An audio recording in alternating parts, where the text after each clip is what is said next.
Merhaba Dembaş sevgili izleyiciler. Gündem analize tekrar hoş geldiniz ve günün öne çıkan gelişmelerini yine bu saatte sizler için toparladık. Hızlı gelişmeler söz konusu ve özellikle Suriye, Güney Kürdistan ve Kuzey Kürdistan Türkiye'de peş peşe açıklamalar, adımlar, savaş ve çatışma haberleri, bombardıman haberleri gelmeye devam ediyor.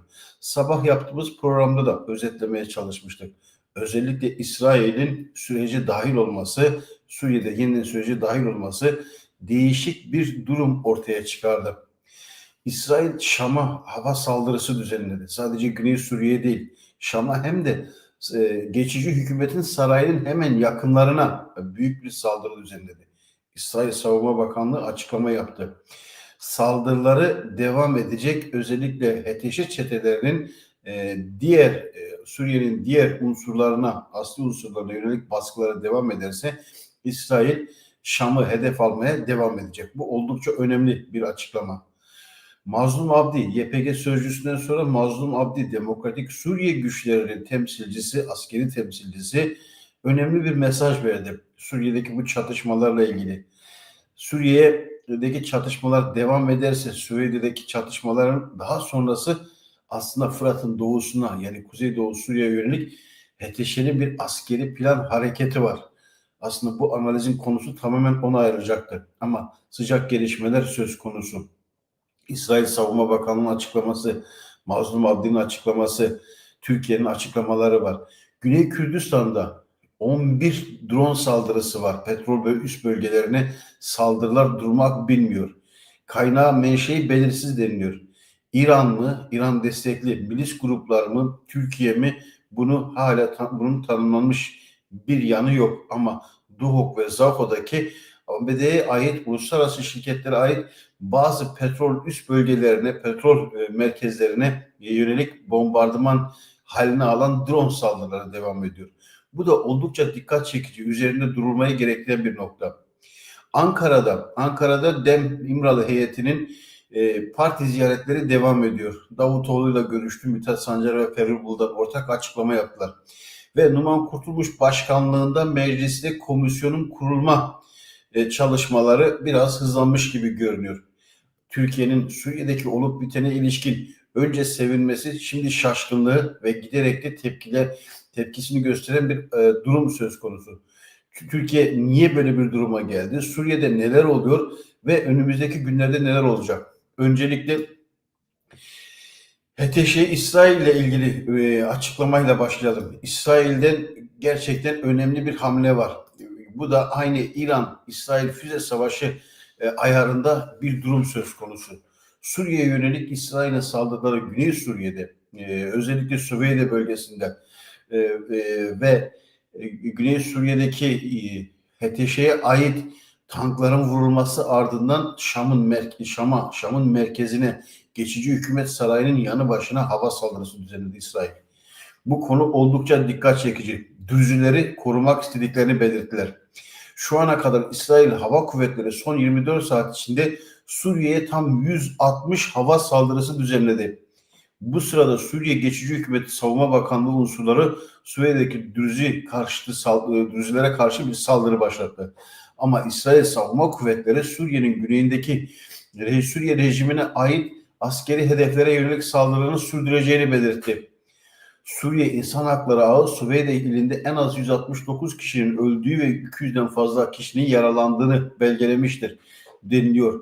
Ölü sayısına kadınlar ve çocuklar ve sağlık personeli de dahil. HTŞ'ler Süveyde'de Dürüzlere yönelik onur kırıcı saldırılarda bulunuyorlar. Adeta bir soykırım. Geçtiğimiz dönemlerde Alevilere yapılan saldırının benzeri. HTŞ'nin askeri güçlerinin bu saldırısı, Süveyde'deki bu saldırı Tom Barak'ın açıklamalarından sonra geldi. Tom Barak ne demişti ve kimdi? Tom Barak ABD'nin Suriye özel temsilcisi. Aynı zamanda Türkiye'de Büyükelçi, Ankara Büyükelçisi ABD'nin. Tom Barak Suriye'yi ziyaret etti. Demokratik Suriye güçleriyle konuştu. Ahmet El Şara, Mazlum Abdi ile zirveler düzenledi. Lübnan'a gitti. Aslında Lübnan'da da açıklamalar yaptı. Ve daha sonrasında dönüp Demokratik Suriye güçleriyle ilgili işte özellik talebi olmayacak. Suriye tek millet olacak. Biz Suriye'yi HTŞ'nin yönetiminde Demokratik Suriye güçlerinin entegre olabileceği bir sistem düşünüyoruz dedi.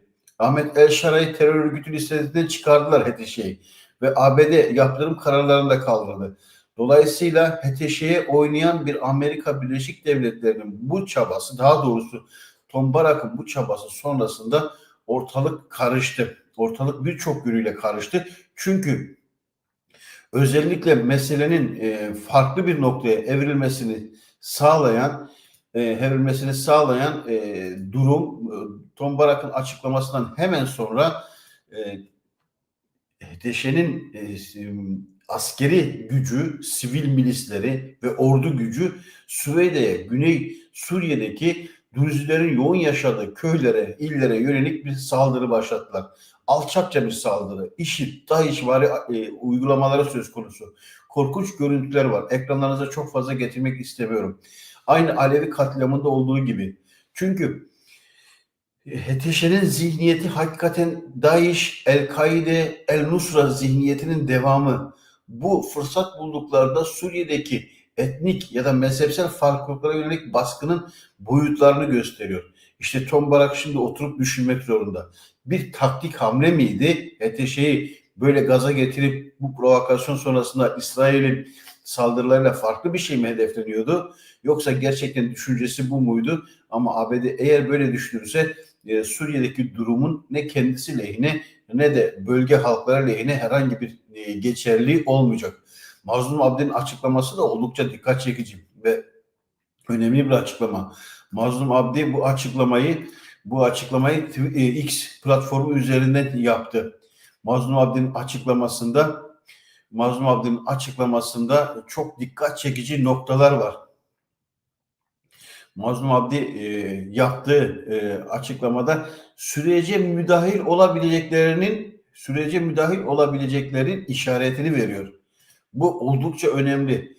Suriye ordusu Suriye'den çekilmedikçe İsrail'in saldırıları devam edecek. Bunu rahat bir şekilde belirtmiştik biraz önce.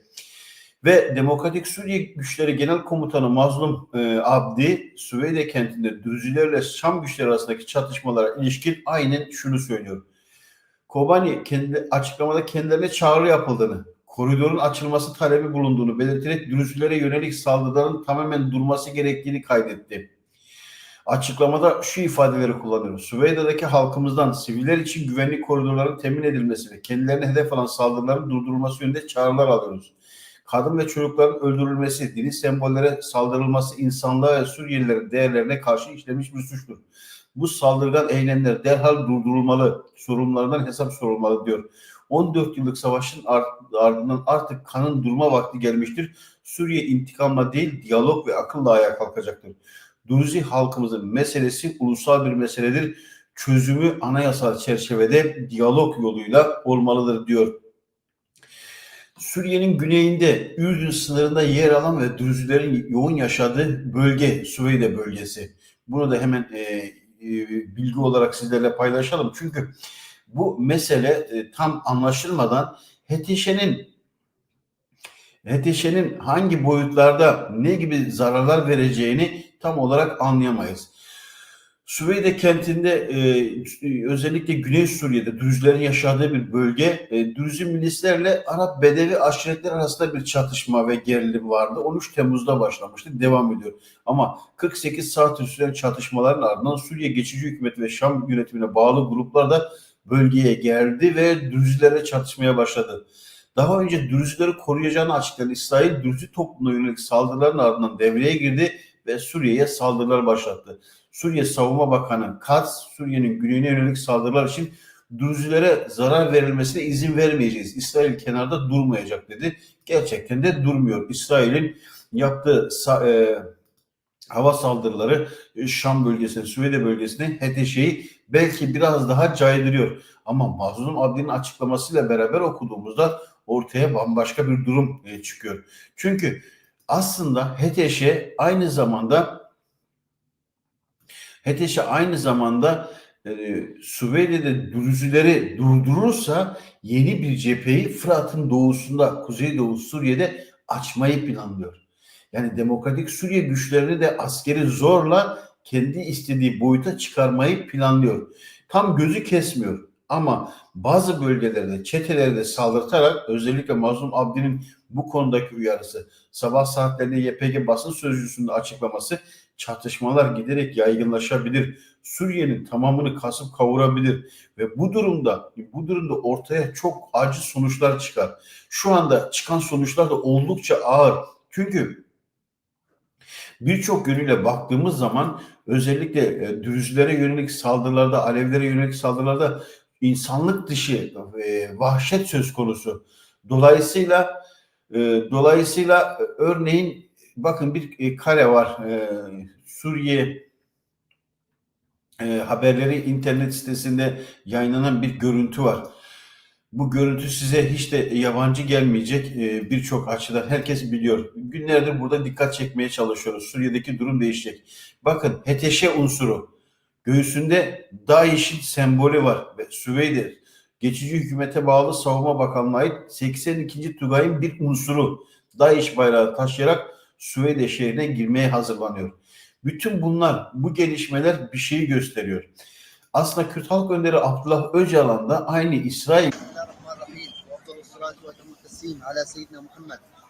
İsrail aynı şu unsurlar işte.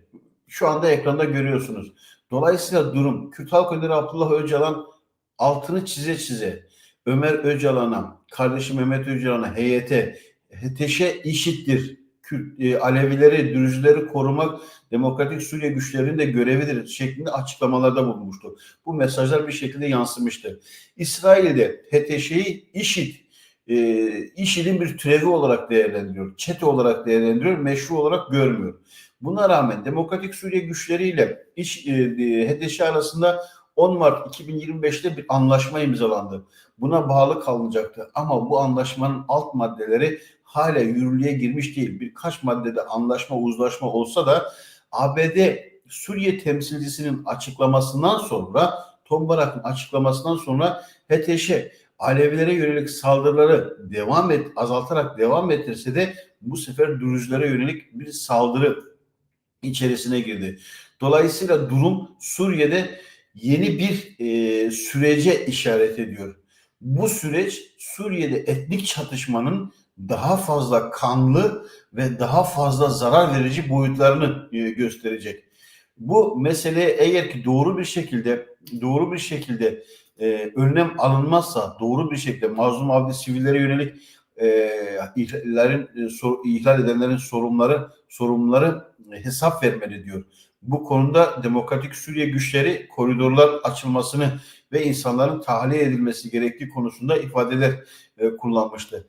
İsrail Savunma Kuvvetleri Suriye'nin güneyindeki Suriye rejimine ait askeri hedefleri vurmaya devam ediyor. Şam'ın ortasında Suriye Geçici Hükümeti Savunma Bakanlığı unsurları bu mesajları doğru algılamıyorlar. Doğru algılamadıkları gibi de saldırıları tırmandırarak devam ediyorlar.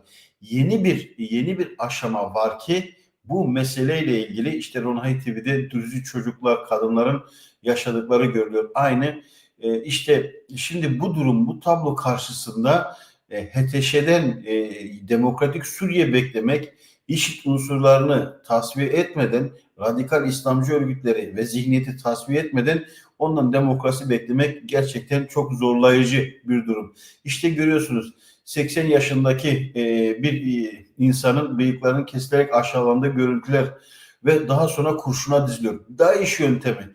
Bu yöntemler bitmek bilmedi. Kürtlere yönelik de büyük bir tehlike söz konusu.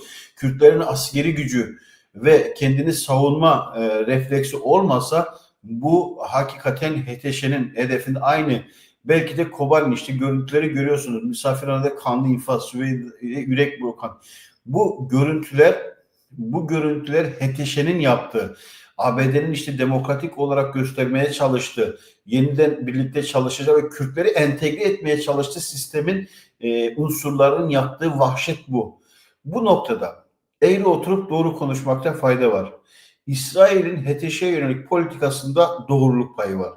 Ve Demokratik Suriye güçleri, Dürüzüler, Alevilerle beraber yine Suriye'deki Arap, Sünni Demokrat kesimle beraber yeni bir hamle başlatmak durumunda kalacaklar.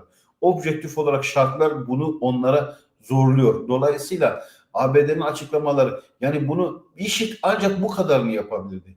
Ama bir devlet, geçici hükümet, uluslararası alanda tanınan, terör listelerinden çıkarılmış, uluslararası bütün yaptırımların kaldırıldığı, en üst düzeyde Trump'ın, Erdoğan'ın, Arap liderlerinin meşru gördüğü HTŞ liderliğindeki, Ahmet El Şara liderliğindeki Suriye yönetimi bunu yapıyor. Geçtiğimiz günlerde bunu Alevilere yönelik yapmıştı. Şimdi Dürzülere yönelik. Ve sırada eğer buradan başarılı çıkarlarsa kendilerine göre Kuzeydoğu Suriye, Rojava, birincisi Rakka, Haseki, Şeddade, Deryazor, ki Deryazor'da bir girişimde bulundular dün ve önceki gün. Orada Demokratik Suriye güçleriyle HTŞ güçleri arasında çok ciddi, şiddetli çatışmalar oldu. Ve geri adım atmak zorunda kaldılar. Ve şimdiki durum, eğer gidişat kendilerine göre Dürzileri de bir sınıra getirirlerse, baskılarını artırıp Dürzileri istediği noktaya çekerlerse, sırada Kürtleri hedefleme var. Bu konuda dikkatli ve uyanık olmak gerekiyor. Bu nedenle Suriye ve Rojava'daki durumu özgün olarak ele alan ve Kürtlerin bu konuda kendisini savunma sistemini, çünkü Arap basınına baktığımız zaman özellikle HTŞ'ye yakın bazı kaynaklarda şu ifadeler kullanılıyordu. Aynı Türk devletinin bir zaman işte Kürtlere yönelik kullandığı ifadelerdi. İşte Haseki'de, Rakka'da, Şeddade'de, Deir Demokratik Suriye güçleri tüneller açarak işte hala kendi savaş hazırlıklarını ya da askeri hazırlıklarına devam ediyorlar. Oysa askeri yapılarını feshetmeleri gerekiyordu şeklinde açıklamalar var. Arap basını bu meseleyi değişik boyutlarıyla bakmaya çalışıyor ama mesele giderek karmaşık bir hal alıyor. Meselenin karmaşık hal almasında ABD'nin Suriye Büyükelçisi Tom Barak'ın yaptığı açıklamaların belirleyiciliği var. Ve İsrail ordusu Şam'daki Cumhurbaşkanlığı sarayı yakınına ve Genelkurmay karargahına hava saldırısı düzenledi. Görüntüler bunlar. Şarkul El Evsat veriyor. Orta Doğu'daki Dürzi halk oldukça kadim bir halk, kadim bir topluluk. Kendisini farklı ifade etmeye çalışan ve Lübnan merkezli ama Suriye'de de önemli bir nüfuzu var. Dolayısıyla bu azınlıkları yok etme konusunda HTŞ Hristiyanlara da saldırdı. Ama Batı'yla diyalogları nedeniyle Batı'nın HTŞ'ye bu süreçte olumlu yaklaşması nedeniyle Hristiyanlar şimdi HTŞ'nin direkt hedefinde değil. Bunun iki nedeni var. İşte onların şeriat ve de ya da radikal İslamcı düşüncesine göre zaten Hristiyanlar tanımlı, münafık ve işte gavur olarak tanımlanır. Onlardan işte kendilerine göre vergi aldırırsa onları bir şekilde kabul ediyor. Ama Aleviler, Dürziler ve farklı toplulukları varlık gerekçelerini meşru bulmuyorlar. Aynı Yahudileri yok etmek gibi Alevileri ya da Dürzileri İslam içerisinde kendisi dışında başka yorumlara ve mezheplere izin vermiyor. Bu önemli bir tehlike ve HTŞ'nin gerçekliği giderek ortaya çıkıyor. Peki Batı ne yapacak? Amerika ne yapacak? İsrail'in şu anki tutumu ABD'nin politikasından pek bağımsız gibi görünmüyor. Dolayısıyla Barack Obama'nın aynı Thomas Jeffrey gibi bir dönem yine ABD'nin temsilcisi vardı. Bu konularla ilgili Türkiye ile ilişki içerisine girmişti ve Türkiye'nin desteklediği çeteleri savunmaya çalışmıştı. Bu geri tepti. Şimdi ABD'nin bu politikası eğer ki stratejik bir politikaysa yanılgıları ve sonuçları çok ağır bedeller ödenerek ortaya çıkacak. Ama İsrail'in saldırılarının da ABD ile eşgüdümlü aynı İran'daki gibi bir durum ise o zaman Suriye'de yeni bir sürecin başlayacağı ve Merkezi Şam geçici yönetiminin de yapısal olarak değişime gireceği. Ama bunlar da değişimi kabul etmediği için saldırgan politikalarına devam edecek. İşte Esad'a karşı başlatılan mücadele bir Suriye iç savaşına dönüşmemişti. O zaman rejim hedefleniyordu. Ama şimdi herkes rejim gitti. İnşa edilmeye çalışan rejim Esad'dan daha beter sonuçlar ortaya çıkardı. Ve şu anda hem etnik hem mezhepsel hem de siyasi güç dengelerinin çok şiddetli çatışmalara yol açabilecek bir potansiyel ortaya çıktı. Ve bu durum Suriye'yi kasıp kavuracağı gibi Suriye'nin Halep, Şam, işte Süveyde, Kamışlı, Rakka ve birçok bölgesinde benzer pozisyonlar olabilir.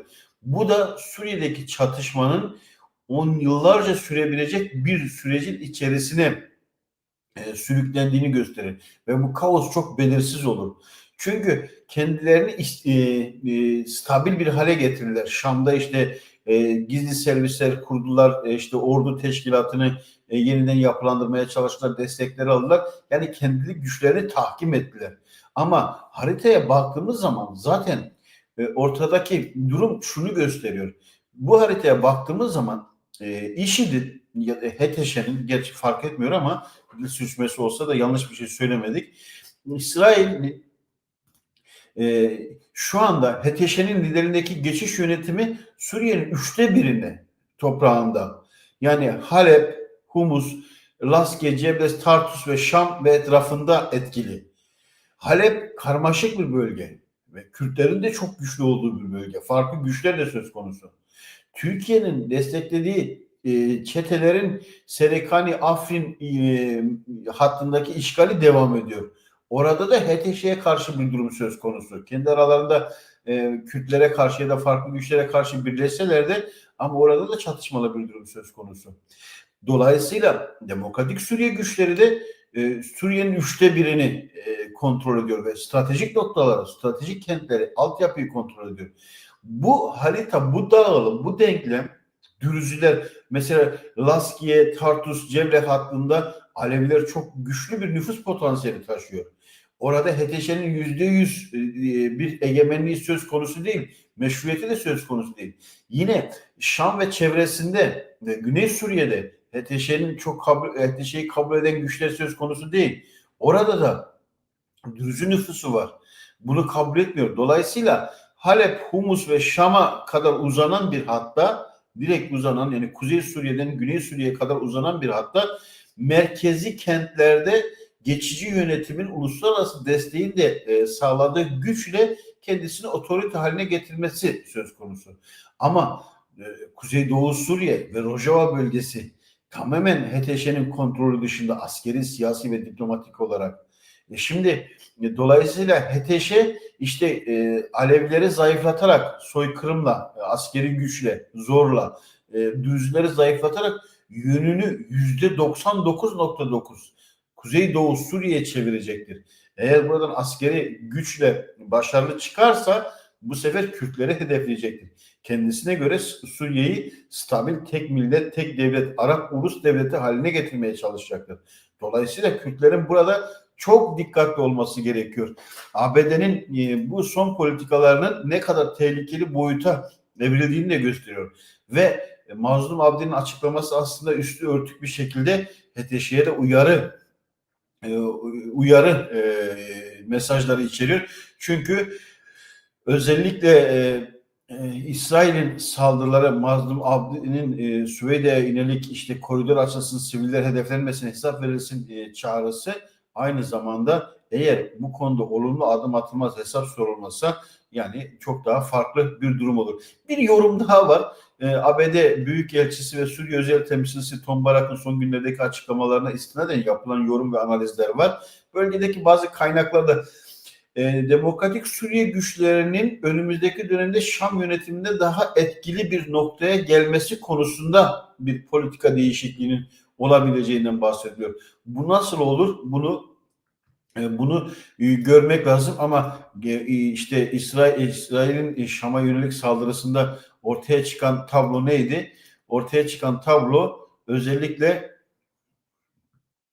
Şam'ı hedeflemesi, işte Suriye Genelkurmayı'nın, geçici yönetimin Genelkurmay karargahı ve sarayın yakınını bombalaması oldukça enteresan sonuçlar doğuracak önümüzdeki günler açısından. Aslında bu görünen bir durumdu. Yani Suriye'de doğru bir zemine oturtulmamış, demokratik kimliği esas almamış, farklı yapıları çoğulcu ve katılımcı bir şekilde kendi içerisinde barındıramayan her çözüm iç çatışmaya ve çelişkilerin daha da fazla derinleşmesine yol açacaktır. Ve bu konuda ilginçtir. İsrail'in tutumu oldukça sert, net ve sonuç alıcı. İsrail HTŞ'yi meşru görmüyor. Mehteşe'nin saldırgan politikalarına karşı hemen radikal, şiddetli bir karşılık vererek durmasını istiyor. Ama hala durmuş değiller. Yani dürüstlere yönelik çatışma devam ediyor. Bu noktada İsrail'in HTŞ'ye yönelik tehdit olarak tanımlaması, IŞİD olarak tanımlaması ve Kürt Halk Önderi Abdullah Öcalan'ın da bu paraleldeki tanımlamasını gözden kaçırmamakta fayda var. Bir başka nokta Güney Kürdistan. Güney Kürdistan'da ilginç bir durum söz konusu. Kürdistan'da kaç gündür hem YNK hem KDP açıklama üzerine açıklamalar yapıyorlar. Doğal kaynaklara saldırılar, altyapılara büyük zarar verdi. Şu ana kadar 11 saldırı gerçekleştirildi deniliyor Kürdistan bölgesinde. Son 2 haftada petrol sahaları ve havalimanları gibi stratejik noktalara 11 İHA ve füze saldırısı yapıldı. Bu haberler Duhok ve Kerkük, Süleymaniye ve Hevler, Erbil başta olmak üzere bu merkezlere yönelik. Ama petrol sahalarının hedeflenmesi giderek daha rutin bir hal aldı, sistematik bir hal aldı. İşte, Hevler saldırıları merkezi konumdaydı. 14 Temmuz'da Kurmala petrol sahası 2 İHA ile vurulmuş. Aynı gün Hevler Uluslararası Havalimanı yakınlarına başka bir bombalı İHA imha edilmiş. 3 Temmuz'da yine havalimanı çevresinde bir İHA düşürülmüş.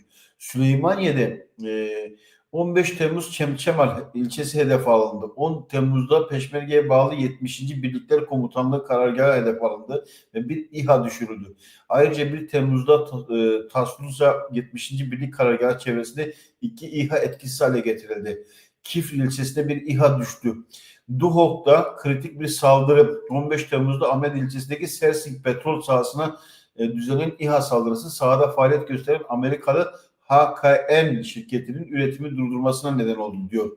1 Temmuz'da Zaho'daki Derkar kampına bir İHA düştü. Kerkük'te benzer saldırılar vardı. Çift yönlü mesaj taşındığı belirtiliyor. Peşmerge Bakanlığı yetkilileri bu konuda. Faillerin kendilerine direniş cephesi adını verilen gruplar olduğu belirtiliyor. Bu saldırının yani İran'a yönelik mi ya da Güney Kürdistan bölgesi hükümeti üzerine baskı mı oluşturmaya çalışılıyor? İran-İsrail geriliminin sonucu mu ortaya çıktı? Ya da Türkiye İHA'ları, SİHA'ları mı? Bu belli değil. Çünkü hala menşei bu saldırganların kim oldukları, neden saldırdıkları çok açığa çıkmış değil. Yani İran-İsrail savaşını, çatışmasını bahane ederek bu bölgelere böylesi füze ve İHA saldırıları yapılıyorsa Amerika ve İsrail bu konuya kayıtsız kalmazdı. Bunun altını çizmekte fayda var. Yine kayıtsız kalmayacaklar. Bu konuyla ilgili kesinlikle bir açıklama gelecek ya da bir durum tespiti yapılacak ya da karşı bir misilleme yapılacak. Ama Haçlı Şabi mi, direniş cephesi, İran'a bağlı Şii gruplar mı, Sunni gruplar mı bunun netleştirme ya da Türkiye mi? Bu konuda yani Türkiye'nin de hiç boş durmayacağını bilmekte fayda var. Türkiye süreci götürmeye çalışsa da daha farklı sonuçların kendisini gösterebileceğini de görüyoruz. Bunu da not etmekte fayda var. Bir başka gündem özellikle Türkiye'de, Ankara'da süreçle ilgili bazı gelişmeler söz konusu. Bu gelişmelerin merkezinde neler var? Suriye'deki gelişmeler çok önemli. Bunları sizlerle paylaşmaya devam edeceğiz ama önemli olan kısım şu. Süreçle ilgili bazı görüşmeler hızlandı. Özellikle Numan Kurtulmuş siyasi parti temsilcileri mecliste kurulması gereken komisyona ilişkin Cuma günü bir araya gelecekler. Ve Pervin Buldan, Mithat Sancar, Ahmet Davutoğlu'yla görüştü. Bu görüşme sonrasında bir kısa açıklama yapıldı. Ahmet Davutoğlu'ya İmralı'ya gitmek ister misin diye soru da soruldu. Davutoğlu bu ihtiyacı şu anda heyet üzerinden gideriyoruz demişti. Ahmet Davutoğlu'nun da bu süreçle ilgili özellikle geçmişteki rolünü hatırlamakta fayda var. Şimdi çözüm noktasına odaklanmış ama başbakanken Ahmet Davutoğlu 2015'teki büyük saldırının emrini kendisinin verdiğini belirtiyordu. Tayyip Erdoğan hayır ben verdim diye yarışma içerisindelerdi. Yani bu kanlı son 10 yılın kanlı en büyük savaşını başlatanın Ahmet Davutoğlu olduğu söylenmişti. Yine çözüm süreci içerisinde rol almaya ve çözümden yana tavır takılmaya da dikkat edeceğini yani ilgi göstereceğini belirtmişti. Dolayısıyla E, Dürzilerin hemen son gelişmeler olarak Suriye'de ateşkesi için anlaşma, Dürzilerin lideri Hicri reddetti deniyor. Suriye'deki çatışmaların devam edeceği. Suriye Haber Ajansı SANA'ya bilgi veren İçişleri Bakanlığı anlaşmayı doğruluyor ama Hicri'den yalanlama. Düzü toplumun ruhani lideri Şeyh Hikmet El Hicri Şam yönetimiyle herhangi bir anlaşmaya varılmadığını belirtiyor. Kendilerini sahte bir şekilde hükümet olarak adlandıran bu silahlı çetelere karşı yapılmış herhangi bir anlaşmamız yoktur deniliyor. Bunu da sizlerle paylaşalım ve analizi sonlandırmaya gideceğiz.